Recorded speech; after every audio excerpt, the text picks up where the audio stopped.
Hi, I'm Ross. Welcome to the build of my Morris 1100. This is a car I've been building for nearly 20 years. I started building this car in 2006. It's a 1965 Morris 1100, exactly the same as the car I had for my first car. Growing up in the 90s, getting my license in the 90s, I pulled one of these from my backyard and fixed it up. And had lots of fun in it for a couple of years. It was gutless and it broke down a lot, but it handled beautifully for a 18-year-old. And I had lots of fun going around corners. Over the years, I fixed it up. I tidied up the interior. I, did all the 18-year-old things, put custom speakers in it and all that sort of stuff, and cams and exhausts, and it sounded awesome, but it didn't go very fast. But yeah, I had tons of fun. I took it to the track. It got canaried because it had too much rust, so I got another one. We had some fun on the track with that as well until we stopped having fun on the track, and that one died. And then I got out of the cars. I was like, had other things. I had Datsuns, I had Corollas, I had a few other bits and pieces.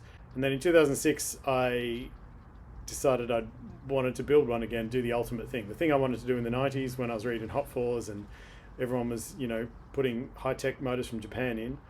So I bought a Morris 1100, a nice clean one, unmolested, supposedly rust-free, not that any of them ever are. And then I bought a half-cut, Starlet Turbo half-cut, and then into the project, and it just escalated, and life gets in the way, and it took years and years and years. The car's been at 7 different properties over the time. It was full. I built a rotisserie, I fixed all the rust in it.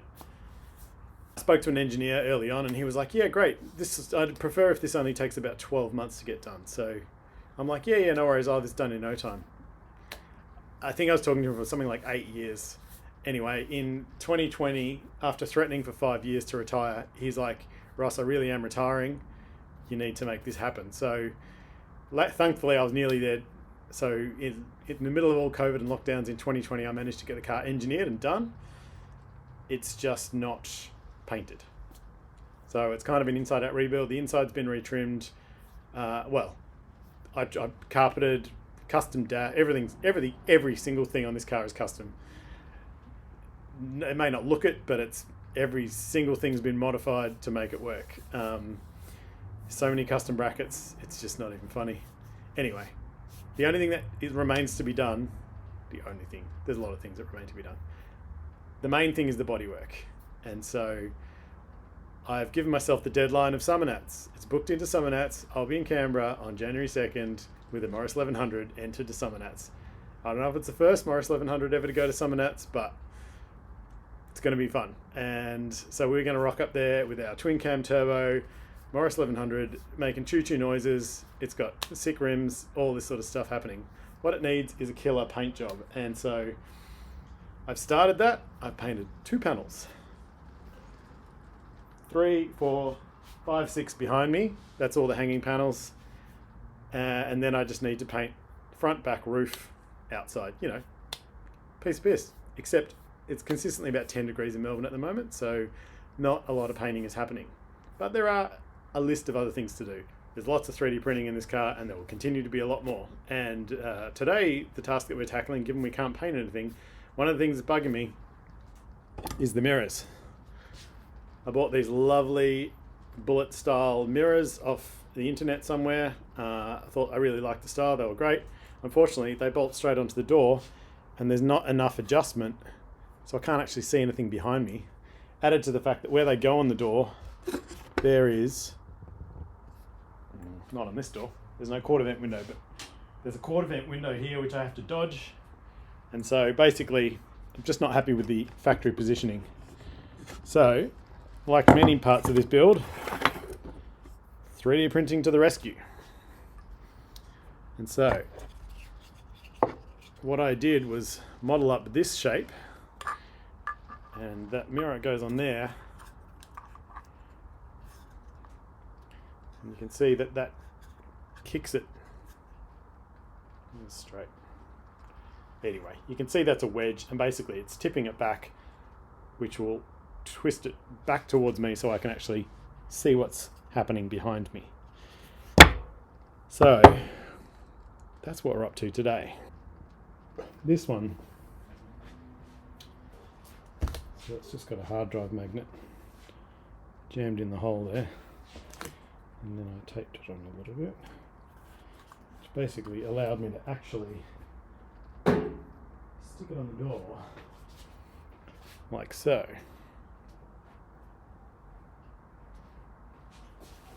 And you can sort of get an idea how that's going to work. So with that design pretty much working for me, I turned my head to how am I going to make this thing work. And to get that, obviously a 3D print's not going to be strong enough with 100 mile plus winds pushing on that. I don't want to trust the whole mirror to the one bolt going into plastic, and then I've got to attach it to the door somehow. So I had a few ideas. I could get the whole thing machined, which seems excessive. I could cast it in aluminium, which sounds fun. I've done a very limited amount of aluminium casting in the backyard, which is good fun. I'm not sure that might be overkill. So my current theory is maybe I just embed some nuts in here and thread it, so it bolts onto the door. But at the moment the mirror bolts on with one bolt through the door, and this hole just locates it so it can't twist. I'm planning on having 2 bolts into here. I guess let's do some cardboard aided design.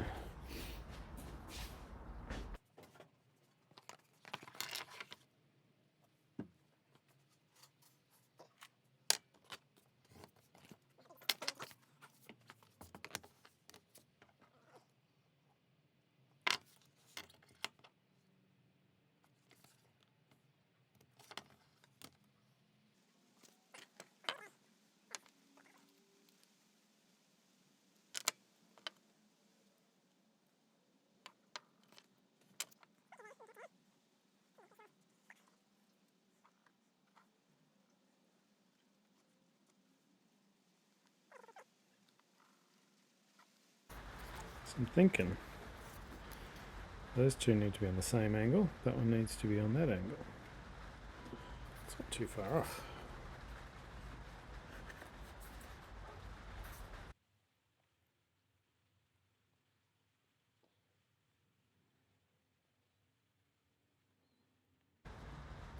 Now this one can be a plain hole, and ideally we have maybe 1 mil or 2 mil of the 3D print, and then our metal. On this side, because there's actually a curve that goes this way to account for the door, so we need probably that to be a bit closer in. But again, this stuff's tough, but it's just not going to have, especially with layer lines, it's not going to have the strength to hold what we need to. I can afford to leave a couple of mil there, and again, hopefully I can all just minus this shape out in Fusion 360 and leave a void in the 3D print, and then we can fill it all with bog. It essentially won't matter, it'll be strong enough.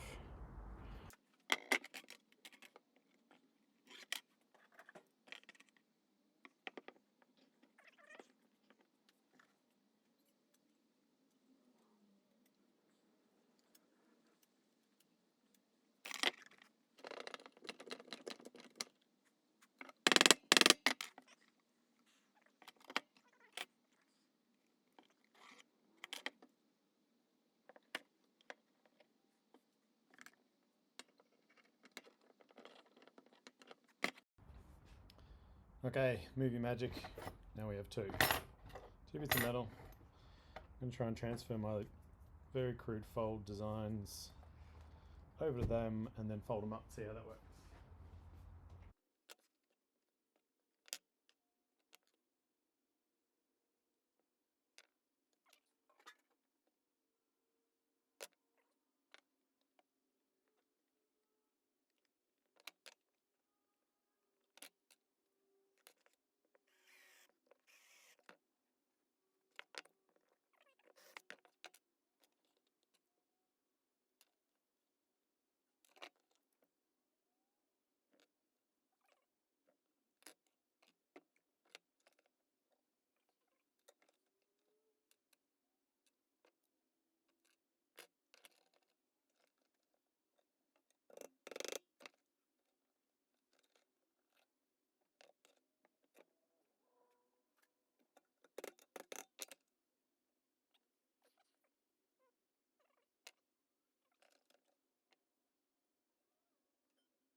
So that on its own, it's probably not.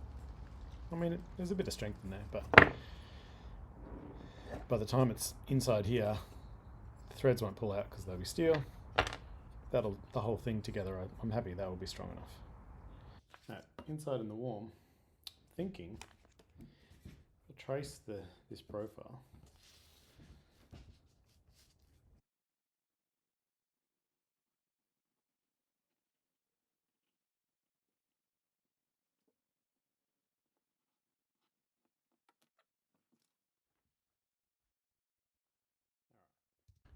Okay, so back inside Fusion 360, this is the model that I made to create my mirror shell.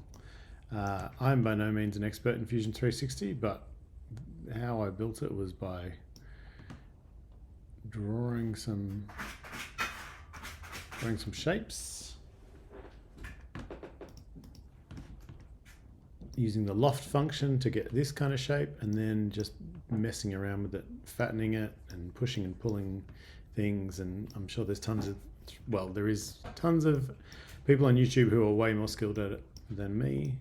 Anyway, adding shapes, subtracting shapes, all that sort of stuff leaves you with this kind of thing. I've then gone through and punched out some more holes, so I've got access. That's for the bolt to hold the mirror. This is the locating bit for the lug, so that's what holds the mirror bolts on there. And then I've taken a radius cut out of there, which was this big cylinder, to sort of roughly match the door. Again, trial and error, printed out a few times, put it up to the door, decide I need more or less. It's pretty rough, but it ends up with what I want. So now what I've done is go in and I've brought in the image that I traced,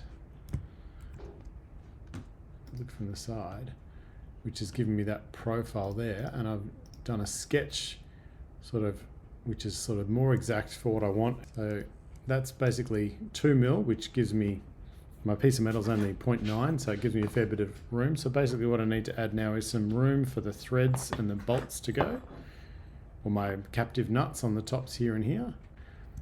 And then, so then I just need to minus that shape out of my mirror stanchion and see if that's going to work.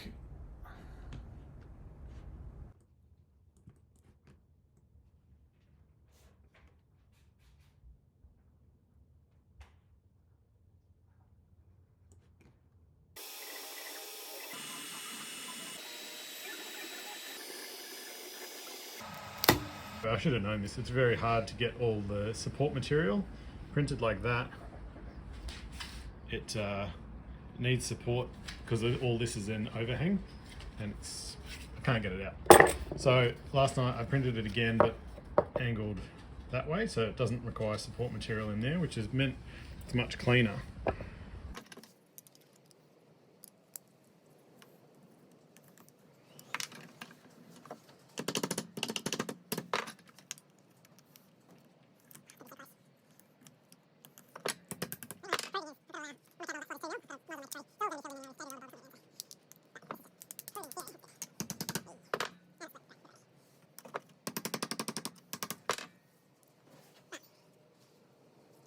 You can kind of see how that's going to work.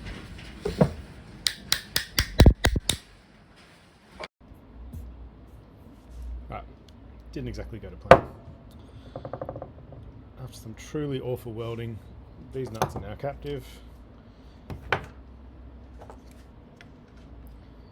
I'm going to have to clearance the plastic a little bit so that goes in, but I think basically give these a coat of paint to hopefully stop rust, and then I'm ready to jam them in there.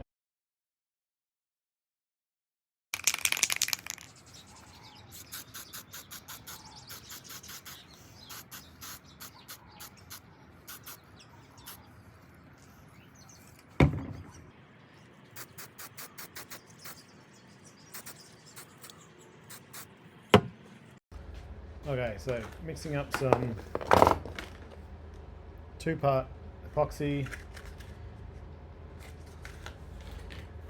to hold the metal bit inside the plastic bit. Yeah. it's a tight fit in there, which is not a bad thing. Hopefully it'll go in. So.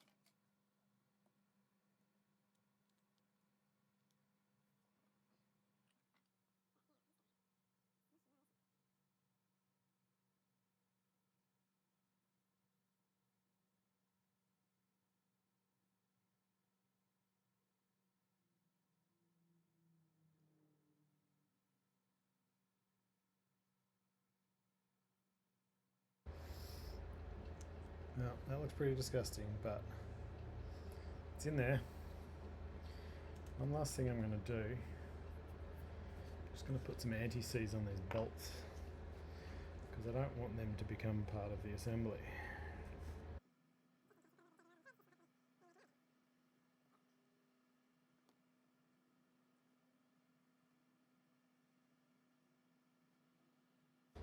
Alright, that's one. I'll come back in 24 hours time and see how it's cooked. Okay, glue has dried and this is what we're left with. I think they've come up pretty much okay. They're metal threads, there's metal encased in the middle there, so happy enough that at least there's metal holding these mirrors on. They don't look the profile's not perfect. Again, nothing about this build will be. On the door, I think they're going to work okay. They're positioned somewhere about there, which kicks it out from the door a fair bit. I'll probably actually sit it as high as I can. Hopefully it'll clear the quarter vent. I've just got to figure out how to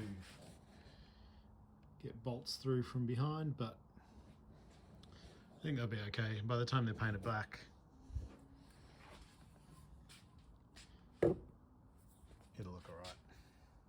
Means I can use the mirrors I've already got. Don't need to buy any more. My preferred solution would have been to remake this piece of the mirror, but I think the mirror's crimped on, and so there's no way to separate it without destroying them.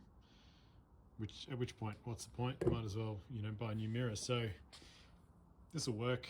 Gets me one step closer to the goal, and that's the main thing. So they just need bodywork and paint, which will happen probably further down the line. So for now, I'm going to call that done. And so there you go. That took way longer than I thought, like every single thing about this project. Anyway, I'm going to call it done and finish this video. And if you liked any part of this, tune back in for more. The goal is Summernats.